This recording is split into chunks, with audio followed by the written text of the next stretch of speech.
All right, welcome to Halitics. I'm Hal Ginsberg. On Tuesday, it is the 9th day of April. So glad to be talking to you. And I hope you is a lot of people, a big, large number. Not seeing it. I don't want to start whining about my audience, but I do want you to try to build it for me. Help me out here. Click like, click subscribe. And hey, if you know somebody who is, like a coach, somebody who can help build an audience, I'd love to talk to that person. You can have them email me or just post it right there on the live stream page, whatever, at YouTube. I was reached out to by somebody who kind of impressed me, but I don't know them. I want to at least have a reference from somebody that I do, in fact, know personally. So if you have some ideas on recommendations for people to help YouTubers, live streamers, content creators, please throw me a line. Really would appreciate it. Throw me a line. All right, today, yes, things aren't great, right? I mean, we all know it. Sometimes I write things on social media. I don't know that they're true. I think they must be true. I assume they're true. And of course, that usually bites me and I'm in the butt and I'm wrong. But sometimes it all works out. Maybe it's not good news, but it all works out in the end. I got into a bit of a set to an argument about whether things really were better in important ways, 50, 60, 70 years ago. And I said people are more desperate now. They were less desperate then. And the person with whom I was having this disagreement, raised the proverbial figurative eyebrow. Didn't say you're wrong, but didn't agree that I was right either, that people today maybe are more unhappy, feel more desperate, feel more disconnected. And I didn't have anything at my fingertips when I wrote that. I wasn't, thinking of anything in particular I had read. I just, there's an assumption underlying this program that when everyone has enough and no one has too much, people are happier. Society is better. And we've never even come close to approaching that state. Obviously, everyone has enough, nobody has too much is aspirational. It's something you try to get to. It's the goal. And presumably, we'll never get there. I'm sure we can go back in history and find some societies where it was true that everyone had enough and nobody had too much. I remember talking about the Yosemite Indians in California and how they would summer up in Yosemite at that beautiful lake up there, Yosemite. I guess it's called Yosemite Lake. I'm not even sure.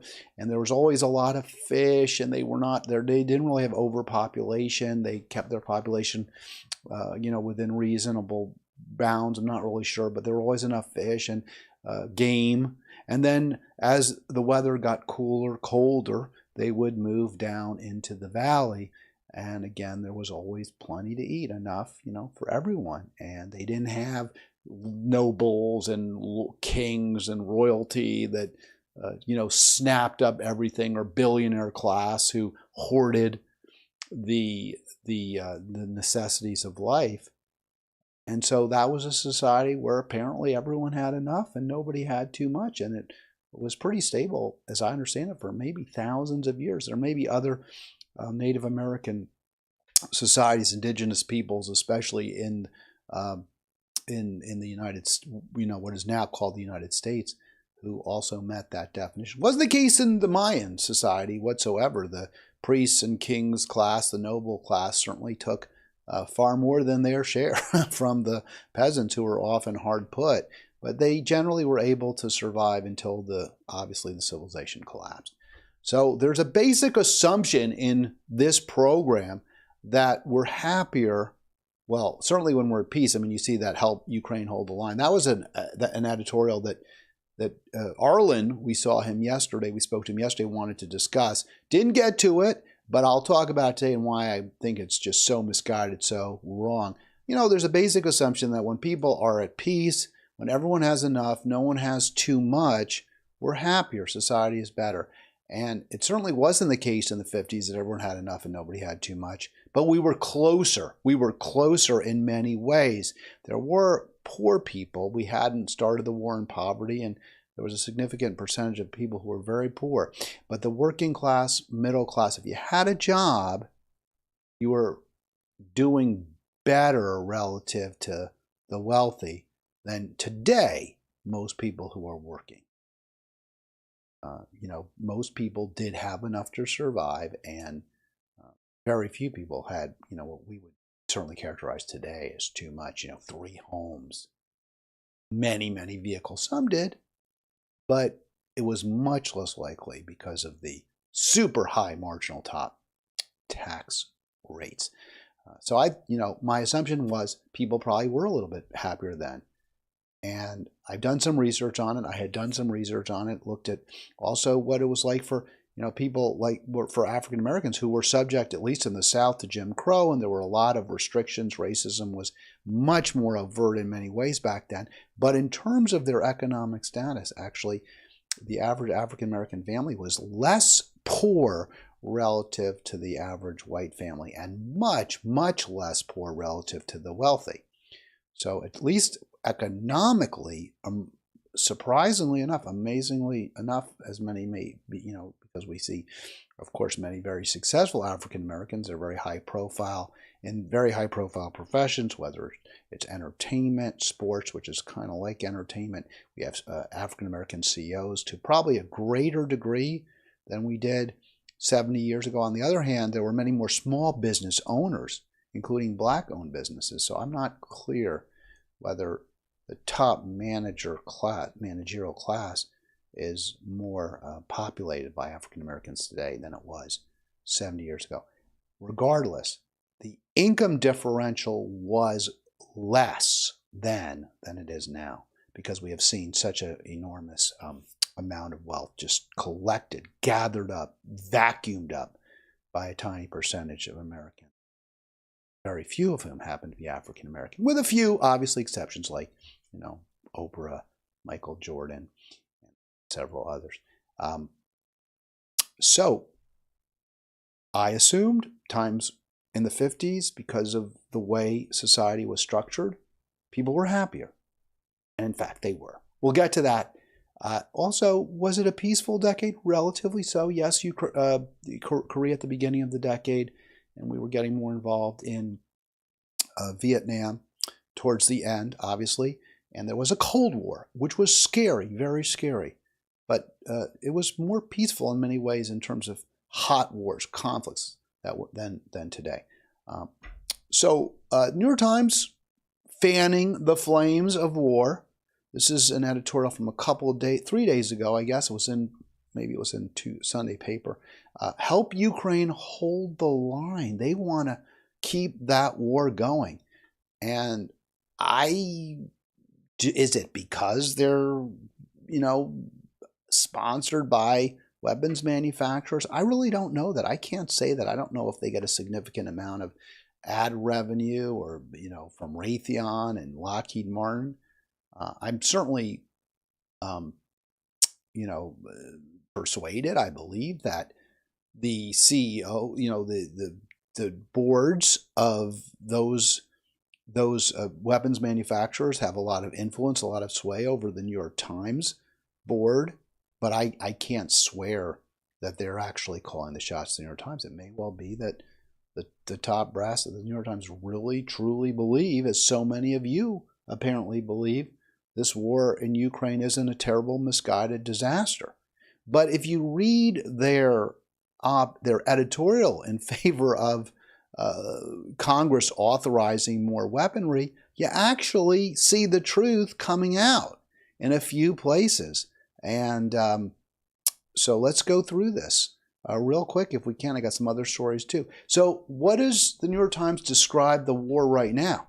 2 years of brutal, unrelenting war.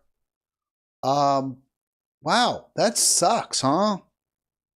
Gosh, I wouldn't wish that on even maybe our worst enemy, which is it Putin? Probably not. I think China is much more of a threat, which is one of the reasons I think Trump gets it more, at least in terms of foreign policy, than many Democrats do. But Putin's not our ally for sure, and he's an autocrat. Not the worst autocrat in history, certainly. He's no Hitler, he's no Stalin, but he's not good. He's a poisoner. He's a killer. Yes, those are bad things.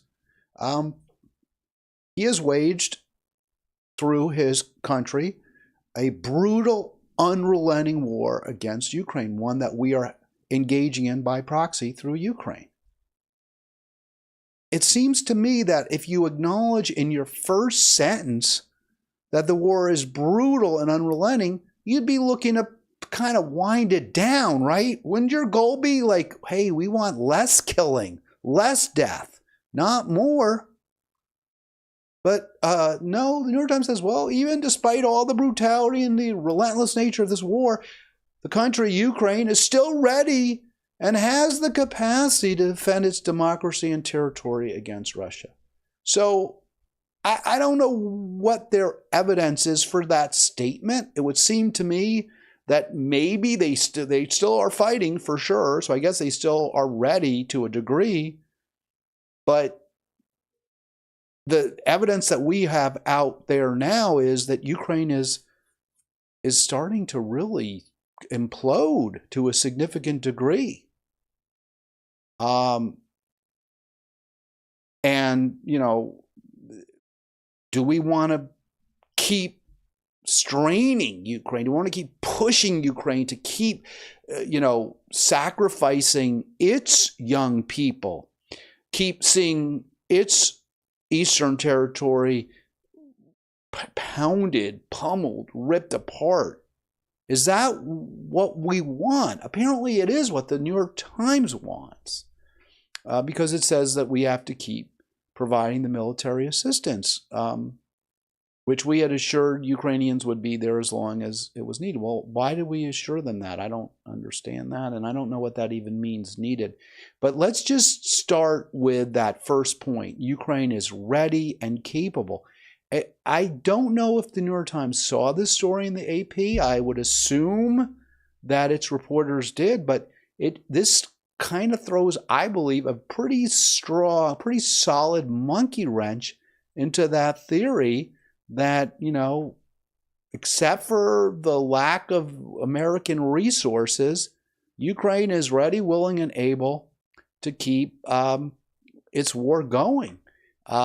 Here you see the report that on April 3rd, or at about April 3rd, Ukraine lowered its age of conscription. It needed, at least according to that report, that article by the AP, and they changed the number, 500,000 new recruits, an enormous number in a country of 35 million. If you extrapolated from their 35 million population and said that they needed 500,000 new troops, that would be comparable to the United States needing 5 million troops. Now they tamped down that number to 50,000. They're saying we only need 50,000. I have to say I was a little surprised. I was a little surprised that the age of conscription is as high as it is. Right? Isn't it 18 here?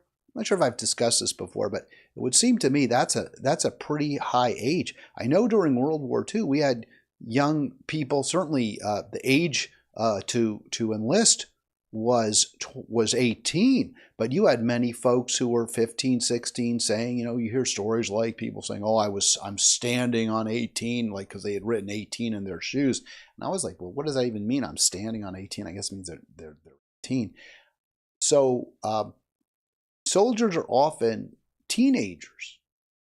I mean, it sucks. You don't want to go. Who else is ready to kill so much as young men, especially, and boys, still adolescent boys often. So 27 seems like a pretty old age. Now they're reducing it to 25. They have to, because there are no more volunteers, or very, very few. The Ukrainian population is like, we don't want this anymore. This isn't working for us. This has to. We got to stop this. We don't want to die. It's brutal. and unrelenting. So I'm not clear why the New York Times would say, oh yeah, they're ready, willing, and able to keep fighting, when they're clearly not. The Times goes on to point out that both parties in general want to keep this thing going. They seem perfectly content with the status quo, right? I mean, because what the New York Times is saying is we need more brutality and relentlessness. They're not pointing to an end of the war, although they'll get to that a little bit. But their basic point is, hey, let's just keep more fighting, more war. Both the leadership in both parties, including, is it Mike Johnson, the Speaker of the House now, has said, yeah, we should keep this going. We need to keep the proxy war fighting, the proxy war going, the killing, the land being laid waste to. We got to keep that going on. But the Times, with it, showing some sympathy, Mike Johnson, the Republican Speaker, is afraid that a clutch of far-right House members, like I guess Marjorie Taylor Greene, foremost members, who parrot the views of Donald Trump. It's interesting. The Republicans who want, presumably, peace, at least they don't want us promoting more war, more killing, more death in Ukraine, which is Trump's position also. Let's end it. They're parrots. But those who say, oh no, we need, like the Jamie Raskins of the world, oh, we got to stop Putin, they're not parrots. They're independent-minded thinkers. Both parties. Mitch McConnell, he's a paragon of democracy because he supports more war. Makes all the sense in the world. And the Times is, bemoaning the fact that Johnson might put some conditions on aid, military aid, $61 billion more. I agree. Some of those conditions are bad. I mean, lifting the administration's hold on liquefied natural gas exports is just compounding a terrible thing. More war in Ukraine, supporting more war, fomenting more war, promoting more death and killing. That's a terrible thing. And Johnson wants to make it even worse. Not only are we going to export more weaponry, but we're also going to exploit natural gas, LNG on the Gulf, worsen the cancer alleys there already, and spread more fossil fuels, which are burning our planet up. So yes, that's a especially awful idea. I'm with the Times there.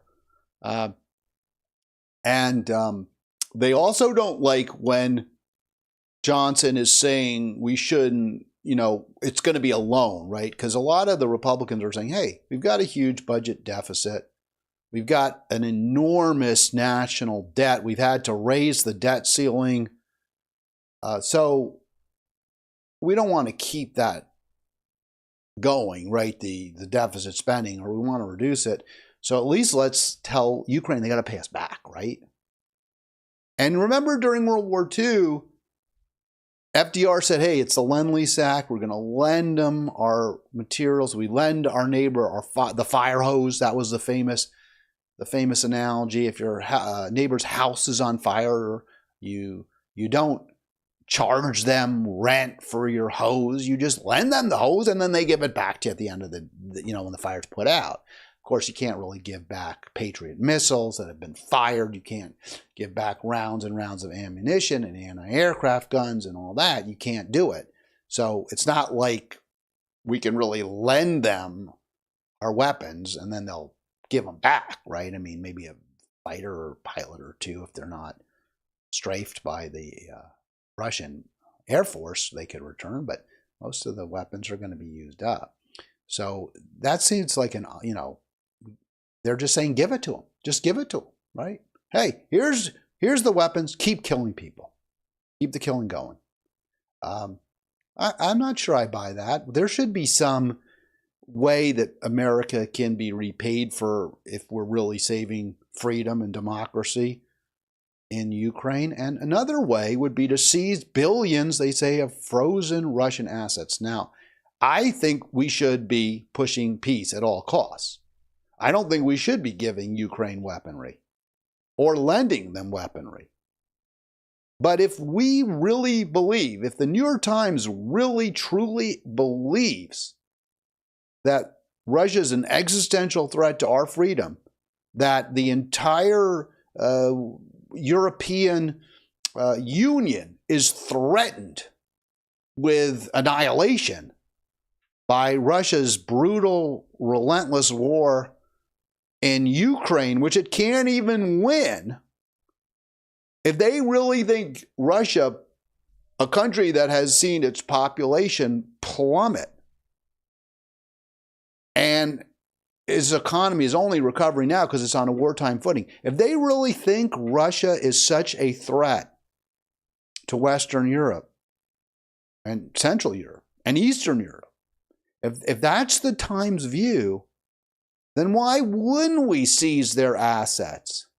I don't understand that. If Russia's the new evil empire, as the Times is wont to characterize it, then I don't understand why we wouldn't seize their assets. They portray this invasion of Ukraine as completely illegal. So I'm surprised. Well, they propose, they suggest, they say, well, one condition that Mike Johnson, they haven't said so, maybe I shouldn't assume it, maybe they're not going to say it's such a bad idea to seize the assets. I'm just going to move my screen just a little bit, get myself a little bit centered better. Okay, so is that the, maybe, because to me, that seems to make a lot of sense. If we're really viewing Russia as the enemy of freedom, of democracy, of all that is good and right in the world, then I don't understand why we wouldn't seize their assets. But you can see the New York Times doesn't like those ideas, not at all. Seizing large sums of money from another sovereign nation could have unpredictable legal and economic consequences. That is like the weirdest thing to write. Seizing money could have unpredictable legal and economic consequences. But promoting endless war doesn't. Is that right, what they're saying? Turning eastern Ukraine into a moonscape doesn't have unpredictable legal and economic consequences? It's bizarre. It's the strangest thing. We're all but going to war with Russia, but the Times doesn't. I mean, there's Russian assets in banks here. There are Russian ships in our ports. If we really believe that Russia is that, the New York Times clearly does, is worth fighting to the tune of $61 billion, why not seize their assets? Why not go to Putin and say, hey, we really don't like what you're doing in Ukraine, so get the hell out, or we're going to take all your assets here. And we're going to not only take them here, we're going to tell UK and France and Germany and Spain to seize your assets. And Turkey, I'm not sure Turkey doesn't want no war with Russia. Let me promise you that right now. So this is a very strange op-ed. It's just an argument for the status quo. By the way, if you want to disagree with me or agree with me, I don't really see how one could disagree. 240-242-5646. I know many do. I really get that. And I can't understand it. I frankly am flummoxed. If you really truly believe Putin is this Satan, is he the Antichrist or is Trump? Because a lot of people, I think, are confused. They can't decide whether it's Putin or Trump. But if you think Putin's the Antichrist, or they're the two-headed horsemen of the apocalypse or whatever, I'm sure I'm messing up my my Bible, my New Testament, or the Apocrypha, right? That's like the last book and part of it. If that's how bad Putin is, then I don't understand why we wouldn't use every tool in our arsenal. Maybe short of actually going to war to, ourselves. But no, New York Times doesn't like that. So the Times then continues to say, yeah, well, look, the situation is so bad for Ukraine and it's so desperate. We have to help them so much that probably the House Democrats and Republicans will just basically cut the deal that, is good for Mike Johnson, or that Marjorie Taylor Greene might grudgingly. And I don't know that she will accept it. She's been pretty staunch. I give her credit for it, pretty staunch in recognizing how wrong this war is, how misguided it is, how we shouldn't be fighting it, how, and we are fighting it as a proxy.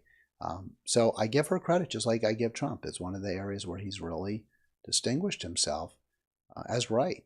And very, very important. Very, very important issue. One of the reasons why I'm not accepting that there's somehow, it's clear that Biden would be a less bad president. This is a very, very, very important thing. But the Times is like, well, maybe we go along with this because the package also includes aid for Israel and Taiwan. Now, I think we should help Taiwan. I think Taiwan is a totally different story. I do think China's the real threat. And we should protect Taiwan. And it is a democracy. It's a long-standing democracy. It does have a legitimate claim to being the successor to the Chiang Kai-shek quasi-democracy that Mao defeated in the 40s and 50s.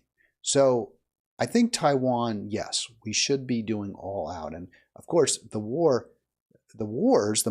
multi-front proxy wars that we're fighting now in Gaza, against Iran, against Syria, obviously in Ukraine, those make it harder, right? Harder for us. They distract us. They take resources that we do need to take on China in a non-military way. But with the recognition by the Chinese that, hey, if we have to, we will fight you. But that's not what we want. But we are less capable because of we're stretched so thin. And obviously we're stretched by our huge budget deficit, the fact that we may not even have all the weaponry at this point. We'd have to ramp up production to get it to, right? The New York Times is saying, hey, we do need to give more aid to Israel, which is very odd, given it isn't odd, right? I shouldn't even say that. It's really interesting. The New York Times has the wherewithal to write this incredibly, remarkably irresponsible, reckless, pro-war op-ed or editorial. It's not even op-ed. It's the paper's position. Yet they still haven't condemned Israel. I could not find one position paper by the New York Times, editorial position by the New York Times condemning what Israel's doing, the genocide in Israel. That's what this newspaper is. That's what they are. That's who they are. And they want more aid for Israel, which is quite extraordinary. Also, they're like, hey, let's keep supporting Mike Johnson. I mean, this guy is really an extremist, Mike Johnson. I mean, he was tapped by Marjorie Taylor Greene and by some of the other hard right Republicans, who I don't, always disagree with, by the way. But they're really out there in a lot of ways. And the New York Times is saying, hey, you know what? If he's going to agree to keep the killing going, if he's going to agree to pour another $61 billion into this war, the Democrats, maybe they should support him so that he can so that he won't be, kicked out of office the second that, it won't be a challenge to his leadership by the Republicans. I think if the Democrats did do that, they would be putting the kiss of death on Mike Johnson. As soon as Democrats started supporting him, the Republican rank and file would have to reject him. They'd be in a lot of trouble at home. But maybe I'm wrong. I mean, this is where you see the pro-war lobby is so powerful, the duopoly that wants more of your tax money to go to weapons of mass destruction has incredible power, incredible sway. The New York Times this is a remarkably awful thing that they did. It really is. I'm almost in the point where I should just cancel. And I did threaten to cancel them, and then they emailed me and said, oh, we'll give you $1 a week, I think is what it was. So it's a hell of a bargain, right? $1 a week for the paper in virtual form. But now with that, my gosh, with this editorial, I just can't even. I have to do something. It's a stupid and unavailing action. Times acknowledges, hey, it's not just Congress that's hurting Ukraine. And I was a little surprised because I didn't realize this. Europe has been slow to step in to meet Ukraine's military needs. We'll get back to that, but I highlighted something to really think about it. So it's not just that the United States, which is being perceived or being portrayed as this arsenal of democracy. Europe, the continent that's at risk, right? If you buy what the New York Times is saying, that Putin is this existential threat, and if anyone should be supporting Ukraine right now, it's the Europeans. They sure as hell aren't, at least according to the Times. And also, hey, I know they've got the capabilities at the time, but maybe he should have lowered that recruitment age a few earlier. So it's you have to laugh, else to cry. There's so many internal contradictions and just obvious BS in this op-ed. Yeah, I got this page here. I don't know if it's worth to even share how much more. Basically, they're just saying that without the U.S. support, Ukraine will not be able to hold the line against Russia. And they note, and the reason actually, I wasn't going to show this page because there's only so much time in the day and all that, but now I will. I'll give you the whole thing, or at least you'll know what I'm talking about.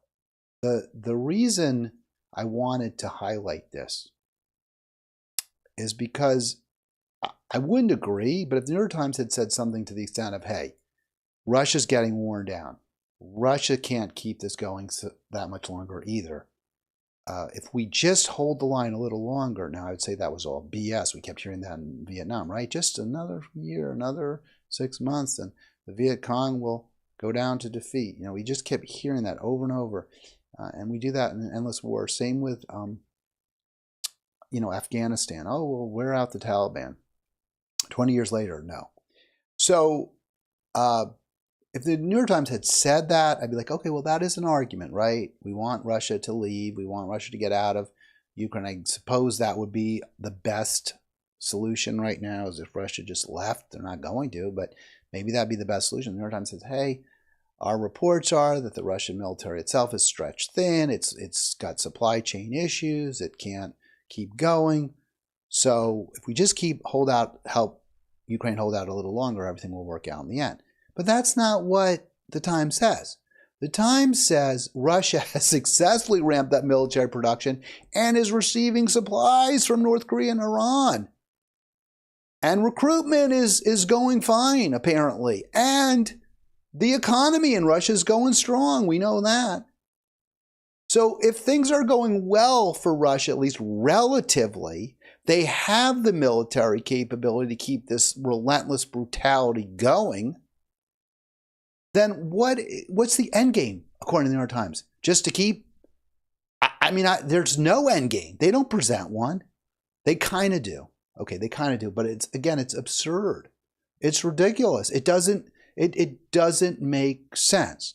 Then they give some more arguments why they kind of realize, we're just making make-weight arguments. We really don't have a good reason for keeping this going, presumably. But, because Russia's not getting worn down. We're not winning. Ukraine isn't, let's face it, really ready, willing, and able to keep this going. Certainly not without lots more U.S. aid. Europeans don't seem to view this quite with the same amount of fear and desperation, Russia's advances. They don't maybe see it quite as to the same degree that we have said, or as we describe it. But we've got to send a message. It's always, we got to send a message. We can't encourage Putin to test waters further afield, whether in the Baltic states, Western Europe, the South. And plus, it would signal to Xi Jinping that China can throw its weight around. Okay. There's so much BS here to have to cut through this. Russia actually, by virtue of this war, has expanded its footprint, certainly into Africa. And if we want to rein them in, we should end the war as quickly as possible so we can concentrate on other areas. Russia has spent a tremendous amount of blood and treasure in Ukraine, and there's no way Putin is going to be thirsting for more at this point. He's never shown any bellicosity towards Scandinavia, towards Finland. And maybe the Baltic states could possibly be a target. So yes, then we have a negotiated peace with Putin, which is what Trump is calling for. We're very, very specific. Both sides are very, very clear as to what each is giving up. And yeah, I'm okay with that if we say, hey, you don't get to go into Lithuania, you don't get into Latvia, you don't get to go into Estonia. That's fine. We'll get into what Trump is proposing as a potential peace settlement. To me, it makes a lot of sense, and it doesn't encourage in any way Putin the way the Times falsely claims. China looks at what's happening right now and they think, this is great. West is weak. The West is diverted, distracted by wars everywhere. The last thing it can possibly do is concentrate on what we're doing. It's a crazy argument. The best thing for China is that we keep this going. We also have no moral authority, of course, by doing this. To the extent we might be able to rally other countries to our side, why would they? Why would they be? They're not. There's nothing great about the United States. Nothing, whether it's what we're doing in Israel or, frankly, what we're doing in Ukraine. It doesn't make us look good in any way. Yeah, so it's just nonsense. I mean, just don't buy it. I don't know what else to say. It's just BS. And if you don't agree, call me right now. 240-242-5646. If you think I'm wrong somehow, some way. I mean, I remember having this debate with John a lot, and I was saying, it's getting worse and worse for Ukraine. Oh, it's not true. They're going to come around. They're going to be able to figure it out with our weaponry. Things will get better for Ukraine, not worse. And that just never panned out. Remember the summer offensive? It didn't work out for Ukraine. Russia was dug in, and Russia regained territory at the end of the summer offensive. It didn't lose territory.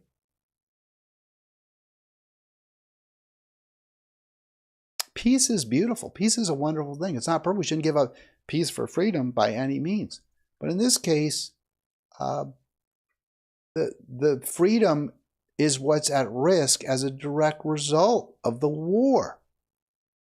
We're more likely to broker some kind of freedom for Ukraine, for most of Ukraine, if we have peace.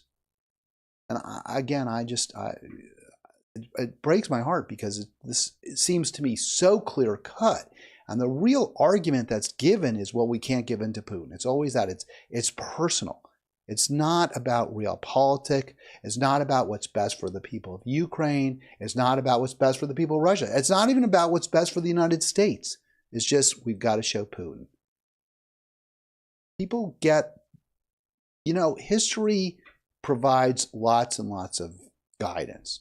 But just because there was a guy named Adolf Hitler who was a complete maniac, who was a nut, and just because in 1938 Neville Chamberlain said, go ahead and take Czechoslovakia, and that was the absolute wrong thing to do, doesn't mean we don't negotiate a peace with Putin 2 years into a war that's brutal, violent, and has not led to some kind of power consolidation by Russia, but could if we keep it going. All right, so I posted on Facebook, and I totally stand by this. After the Washington Post, presented that Trump had a, quote, secret long shot plan. It really wasn't secret. He's been saying this for quite a while. But I said, hey, it's just gotten a little tougher. The whole argument by the Democrats is any blue will do because Trump. You have to stop Trump. Maybe Biden's not perfect, but he, at least his heart is in the right place, unlike Trump. And I always think those kind of arguments are BS and stupid. What I care about is policy programs. Are they going to do good things or bad things? Are they going to make life better for American people, or are they going to make it worse? So, that's how I vote. Not, I want to show somebody, I want to teach somebody a lesson. I don't, this person is, their heart's in the right place. No. What you do is what matters. Now, Trump's done really bad things, right? I mean, I'm not defending him, but those arguments don't go anywhere. I don't know why they would with you either. If Trump has better policies, programs, then yeah, you have to consider him to elect. Now, he did promote a coup. He did try to stay in power, putting aside January 6th. He tried to, he subverted or tried to subvert a democratic election. That's terrible. It's really, really, really awful what he did. The fact that he might not even be the worst choice proves how badly our system is screwed up, how terrible things are in America today. This war in Ukraine is really awful. Trump wants to end it. That's a really good thing. And I note that he isn't engaged to sacrifice more Ukrainians in a toxic effort to enrich further the obscenely wealthy weapons manufacturers and to show Putin who's boss. Those seem to be the only reasons we would continue this, right? I mean, I can't think of any others. That's my take. No, we don't give Putin Ukraine, and Trump doesn't propose to give Putin Ukraine, not even a little bit. But what I thought, or maybe Trump's spate of sensibleness, is that is not seen by others. I cannot understand it. So let's look at the responses to what I posted. Is that the motive behind all the European nations that support Ukraine? So I was saying, hey, Trump, at least he gets we shouldn't be supporting the weapons manufacturers and being, willing to sacrifice the last fight Putin to the last Ukrainian just to show him who's boss. And the response was, well, is that the motive behind all the European nations that support Ukraine? Enriching arms manufacturers and showing Putin who's boss. So I will admit, this is, I thought when I read that response, I thought, well, that's kind of an interesting take, right? I mean, Ukraine is Eastern Europe. Russia is, Eurasia, part Europe, part Asia. And UK, Germany, France, they're our allies. If they're supporting Ukraine, if they're promoting this war the way the United States is, maybe that's something we should take into account.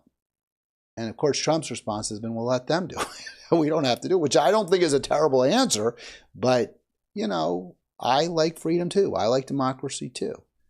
So if those countries are truly worried about their freedoms and democracy being at risk and having the European continent controlled by Putin, that's a factor to take into account. So, I was like, well, I don't really know why they're doing it. You'd have to ask them. That's my response. But, I don't know how corrupt, I don't know how much those governments are controlled now by neocons like Victoria Kagan or Victoria Nuland and her husband Robert Kagan. I don't know. Maybe those are some of the reasons. I really don't know. Maybe the propaganda from the New York Times, which is certainly very influential in Europe, has had its impact. I can't answer that. I don't know why the European countries would support Ukraine to the degree that they do. Maybe they really are legitimately afraid of Putin. Maybe I'm wrong. I don't think I'm wrong, but maybe that's my, gut response. Then I read in the New York Times in an article all in for more war. I read in the New York Times saying, it says, hey, they're dragging their feet. They're not even providing all the weaponry. They've had it. Their citizens, their populace are not, and I have read this, their populace doesn't see the reason for this endless war either. So the underlying assumption that, or the underlying premise that all these European nations are supporting Ukraine isn't true. They're also losing their enthusiasm for this war. And then there was a further response. Every nation helping Ukraine holds a stake in this war. Putin is the godfather, and Europe doesn't want the mafia running the show, and we shouldn't either. Okay, Putin is a bad guy. I'm not going to say he's like a mafia don, but it's you know, he's an autocrat. He does rule Russia with a pretty iron fist. You know, there aren't mass killings there. It's not a genocidal state by any means, but it's not great either by any means. But he's not threatening all of Europe. He doesn't have that wherewithal, and he hasn't ever demonstrated any desire to do that. The attack on Ukraine came after many years of provocations on both sides. There were various opportunities for the West to alleviate the tensions, to reduce the fighting, the likelihood of a war breaking out, fighting, and we didn't take them either. So it's not just one godfather. It's, if you want to use the gangster analogy, it's warring gangs. The U.S. is a gang too then. We're not quite as evil, maybe. But we torture, right? We kill, we support genocide too. And that doesn't mean we want to have one, you know, Al Capone running all of Europe, but that's not in the cards. That's not going to happen. And that's why I wrote those aren't the choices. Our choice should be peace. We should be pushing it at every opportunity. And by the way, that is what Trump is doing. He simply is. I don't care how much you hate him. That doesn't mean you get to ignore the truth, which is that Trump is pushing for peace. So I said that in Ukraine. So I said, hey, this is an argument, or Trump's peace plan takes a chunk out of the argument that you have to support Biden because he's clearly better than Trump. And the response from another social media commenter was, well, that's a slimy take if I ever saw one. I'm like, how is it slimy? I don't get it. Why is that slimy? The proxy war with Russia is a disaster for the Ukrainians, and even worse for them than for us. And you're saying, oh, you got to keep fighting. We got to lower the age of conscription. We want to keep the war going. At least, and Trump gets it. He gets this is terrible. He's better than Biden on this important issue. That's the bottom line. Got to vote for Jill Stein. Obviously, Biden's not good. Obviously, we don't want Biden. But,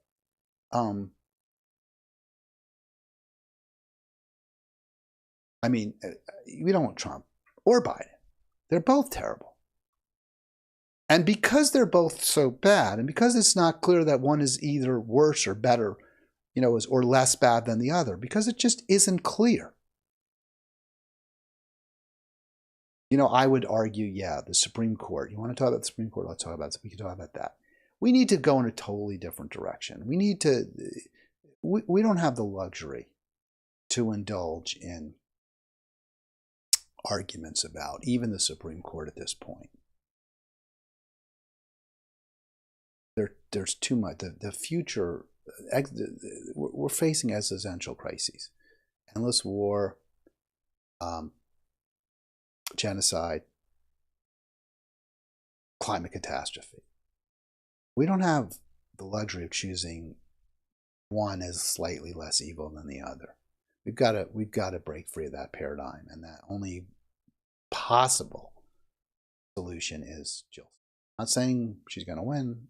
I don't believe that, and I don't even know that she would be able, if she somehow managed to win, which she won't, to overcome the institutional forces that keep us on the wrong track. But I think she'd try, just as I thought Bernie would try. Okay, Trump's long shot plan. What is that plan? The plan is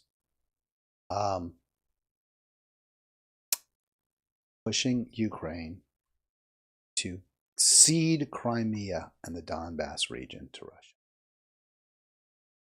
Now, that's what he's been saying for a long time. I mean, this is what we all are thinking, hey, Russia's won a lot of land. They have, their army bigger, more weaponry, better supplied. They've taken up a lot of Ukrainian space. And they've held the Crimea since, I believe, 2014. It is occupied by Russia. Crimea is occupied by Russia, pure and simple. And although there's been talk that somehow Ukraine could reconquer it or take it back or something, that hasn't happened. It's not going to happen. Donbass is a Russian majority, or at least a Russian plurality region in eastern Ukraine that is disputed. It's not like Crimea. Let me see, I'll get that map so you can see the whole thing. I even circled for you. And by the way, I had, according to, this is from Wikipedia, so I put in this disclaimer. It's not a disclaimer, it's like a credit to Views Ridge at the top. They said you have to put that in, so I put it in. On the right, sort of the right bottom, or sort of the southwest by south, or east by southeast corner of that map, from Crimea to Donbass, the pink is what Russia occupies. Crimea is completely pink. It's Russia. It's the peninsula that extends into the Black Sea. And there was talk over the summer that this map is dated April 8, 2024, so it's very, very current. There was talk that Ukraine could push into Crimea. Obviously, they haven't gotten close, as you can see from this map. The Donbass is disputed. The eastern Donbass, Russia controls. The western Donbass, Ukraine still controls, the Ukrainian army. My take on Trump's plan is it's kind of a starting point. I would certainly not offer Donbass. It's not controlled by Russia. But there's an argument, and my understanding is that only the eastern Donbass is predominantly Russian. I think the Russian part of the Donbass, that's what the people of Donbass seem to want. Even if they don't, sometimes you lose a war, you have to pay the piper. I mean, it sucks, but that's just the way it goes.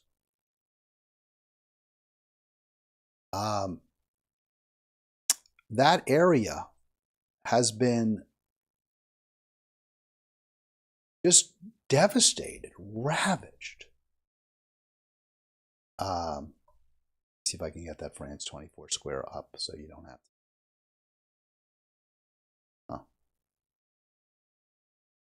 So since 2014, there has been fighting in the Donbass.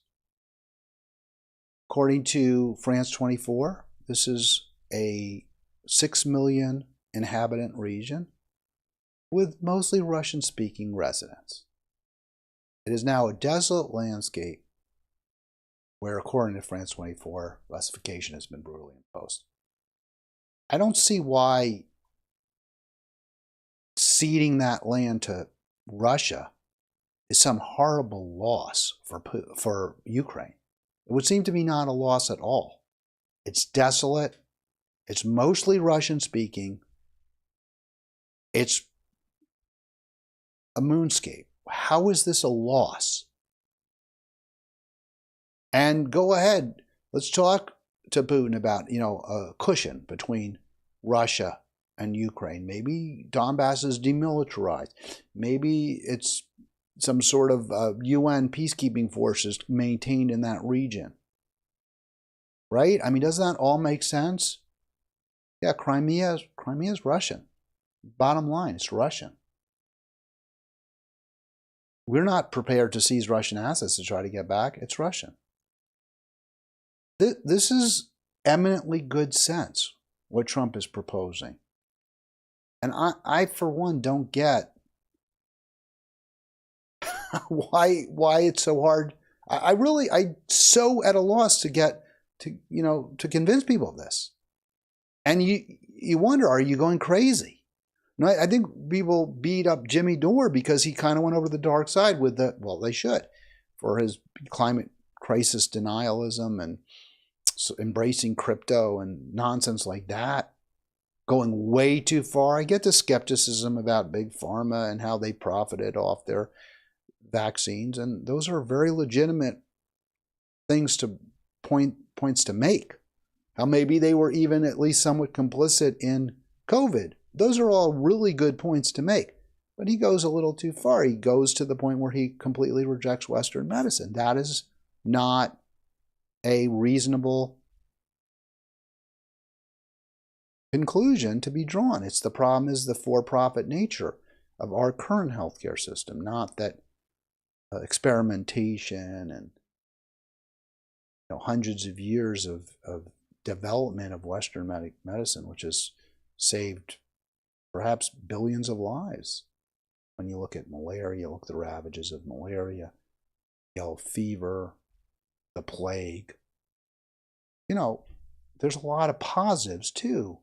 But I get Jimmy's been under so much attack, so much duress from establishment figures, elite figures. He's been completely written off by large segments of the sort of center left.